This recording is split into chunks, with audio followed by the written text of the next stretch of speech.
It was 6 a.m. and Two-Tone, my 1,200-pound horse, and I had been in the saddle for over an hour. We were riding along a ridge in Mayer, Arizona, on a 1,500-acre ranch gathering cattle. We're riding along, and Two-Tone decides to go down a hill.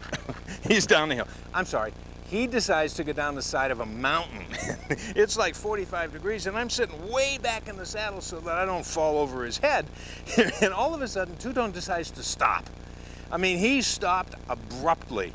And we're going down the side of this hill with shale, and it's slippery, and you don't want to be falling because it's sharp as well, and he stops. And I'm clicking him, come on, boy. You can do it, you can do it. He's not budging. He's not budging. And then all of a sudden, in like the blink of an eye, as abruptly as he stops, he decides to go straight up the hill. And I'm sort of gathering myself on the saddle to make sure that I now don't go over backwards. That's not a good thing to do. And I'm clicking him. I'm, come on, boy, you can do it. Let's go all the way around here. He stops again, abruptly, as he did before. And he's not sure what to do. There's no trail here. We're cutting our own trail. And it occurs to me that I've got three choices here. This is not going well. So I can dismount. Well, it's not a good idea to be dismounting when you're going straight up a hill, if you get my drift. A little dangerous. The second thing I could do is I could stay put. I could stay put and wait for Two-Tone to figure it out. Well, that's not a very good idea either, really, when you think about it. So my third decision possibility is to ride the horse the way I know how to ride the horse the way I was trained. Wow. Wow. We got down, but it made me think that all of us have the same three choices. The same three choices here. We can dismount, which means we can quit, either mentally or physically. We can stay put, which means we can do nothing. We can settle. We can sort of watch the world go by, and we can wait for somebody else to take the lead. Boy, if that may be the biggest leadership challenge we have facing us in the world today, is that everybody seems to be waiting for somebody to do it. The third decision is to decide. The third decision is to lead, is to ride the horse the way you were trained. And make no mistake about it, we have to decide. We got three choices: dismount, stay put, or ride the horse the way we were trained to do it. We have to decide, and not deciding is still a decision. Let me give you an example of that. McKinsey & Company recently released a survey where the impact of not deciding was highlighted with some fairly significant drama. 64% of the middle managers in this survey were waiting for the economy to improve so they could find a new job. 64%. Why do you think that is? Because these middle managers are feeling abandoned. They're feeling abandoned and underappreciated, and they're going, as soon as it gets better, they're going to go find a place where they can be appreciated. We are all faced with these same three decisions every single day.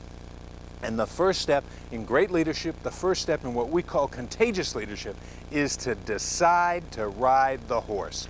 Decide to be a leader. Decide to focus your assets on, your assets, not on the broken string as we talked about in a previous video. Decide to create a culture where people do not focus on the broken string.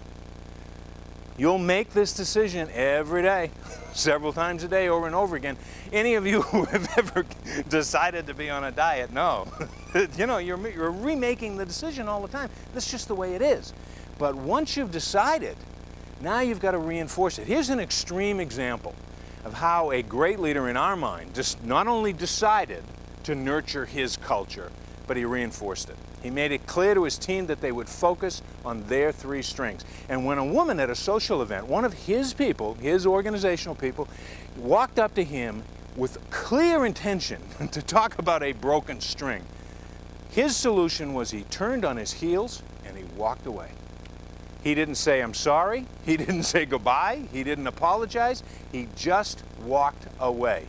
The people in his organization were going to focus on what was possible, not on the broken string, and the only way he knew to constantly reinforce that message was to do that. Now, some of you may think this is a little abrupt. Okay, well, maybe it is, but it was his way of doing it.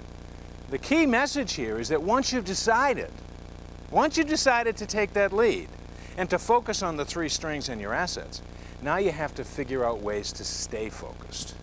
And we've got some tips here in that regard. The first is to be aware of and grateful for what you have. We've talked about this in previous videos, but you need to be so aware of what your three strings are, what your assets are, that your team can recite that purpose like if somebody pointed a gun to their head at 3 o'clock in the morning, they know what it is. The second thing you've got to do is communicate what you have. Communicate your assets. Communicate your three strings. Keeping your assets a secret is generally not particularly helpful. Your culture will be what you say it is. And if you can create a story and a history around your culture and reinforce that with that message and communicate it effectively and communicate it with passion and communicate it with frequency, now you're talking about building a culture. Third thing you need to do is focus every conversation on how you will, not why you can't. How you will, not why you can't. Remember in the introductory video we talked about the work we had done with Wells Fargo Home Mortgage, a particular region who had been ranked number 22 out of 28 regions and moved to number 2 in 12 months? This is exactly what they did. We encouraged them and we developed a 7-point strategy, and all 7 strategies were targeted at the same thing, and that is shifting the conversation away from the broken string, and they had their own broken string.